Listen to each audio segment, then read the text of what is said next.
Most of my coworkers are in Dallas, and they miss you there. So it's a phenomenal city, man. It's a phenomenal city.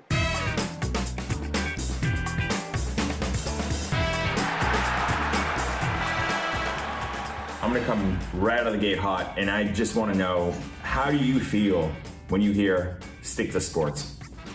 I think it's something that is not realistic to say, an athlete who is a human being first, has to stick to sports.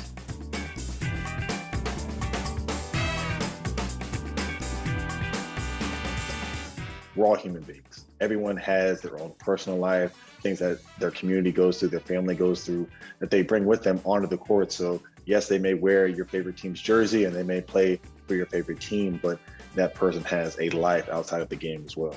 What goes on off the court that the American public doesn't see?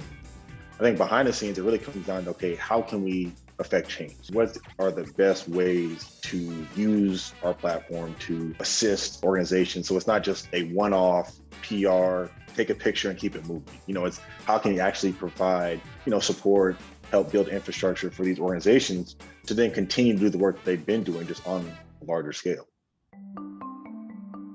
He says he's having more meaningful conversations in the locker room than ever before, as well as more conversations with team and league executives and other unsung heroes like... I'm Diane Billings-Burford, and I'm the CEO of Rise. We are primarily an educational organization, and we educate the entire sports community to eliminate racism, to promote social justice, and to improve race relations. Our goal is unity. Since its inception in 2016, Rise has worked with major American sports leagues, governing bodies, and schools on how to leverage their social clout to advance social justice. It's made a difference. I think in 2020, we saw from the athlete much of what we saw from athletes in the 60s and the 70s. But I think one of the things that was really new was that we saw this greater commitment by leagues, by teams. From high-profile stands on social justice to more than 40 teams converting their stadiums into voting sites. Rise is supported by teams and leagues and big-name corporate sponsors, including the NBC Sports Group. And while their efforts are non-partisan, they can be politically complicated nonetheless. For instance, RISE is an acronym for the Ross Initiative in Sports for Equality. Its founder was Miami Dolphins owner Stephen Ross. Ross has been a high-profile fundraiser for former President Donald Trump, who has criticized athlete activists as nasty and un-American. We navigate it by staying on task. The best athletes are able to focus and do what they came to do. And Rise is clear about what we're here to do. We're here to educate and empower.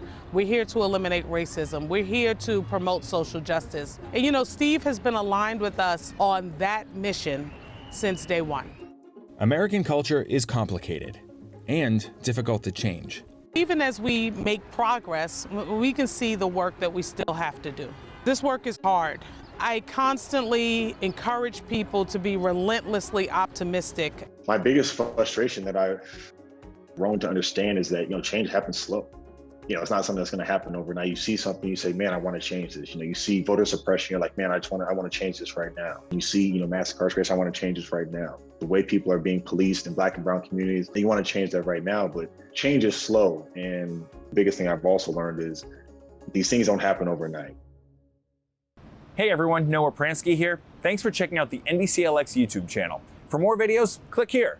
And don't forget to click subscribe to join the NBCLX community.